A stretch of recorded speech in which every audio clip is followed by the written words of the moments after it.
Hi, how are you? In my last video, I showed you how you can generate a basic product feed using WooCommerce Product Feed Manager.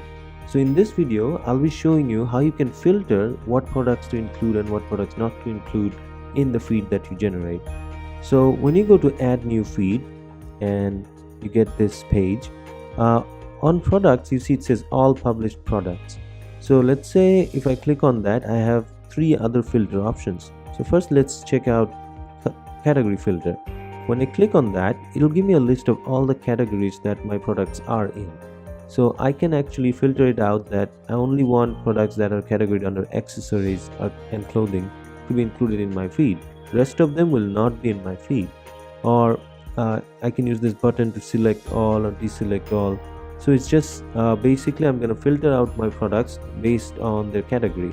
So whichever category I want to include, it will be in the feed. Which I don't want to include will not be in the feed. So I just select it for including and deselect it for not including. Now let's check out tag filter. The tag filter is same as category filter, except that it's based on the products that you put a tag on. So let's say in my WooCommerce product list, I have tagged products under English and German. So I can just choose German, which means that any product that's under the tag German, only those products will be included in the feed. If I don't select German and if I select just English, then only products that are under the tag English will be included in the feed. All other products will not be included in the feed. So that's tag filter. Now let's go for the custom filter. Now this is an advanced filter used so that now you can specifically choose products that you want to include or exclude, and there's no limitations on how many products you can filter out. So let's say I want to do a filter for a product ID. So let's say I choose product ID, and let's say the condition is equals to. So let's say I give the ID 234, right? And over here it says then. This means the action. Will I include it or exclude it? Let's say I give exclude. So this filter will imply that if a product has an ID 234, then that product will be excluded from my feed.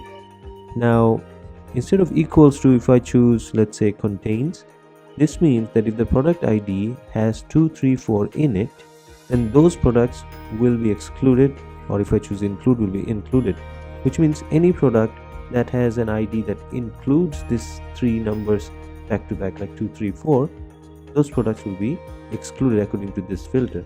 So if a product had a product ID of 2340, that product would be excluded. If a product had an ID of 1234, that would be excluded, right? So that's how this one works. If I choose a product title, it works in the same way. If I put contains and let's say I choose t-shirt, so all products that has the option t-shirt on it will be either included or excluded based on what I choose. So if I choose exclude, then any product that has a title that contains the word t-shirt in it, that will be excluded from the product feed. So that's how the custom filter works. So once you apply the custom filter, you can then go ahead and generate the feed however you want. And let's look at some other stuffs below. So when you choose custom, we allowed you so that you can create your own feed list. Like if you have a website that you want to upload your feeds on that's not within this list, you can just choose custom and create one by yourself.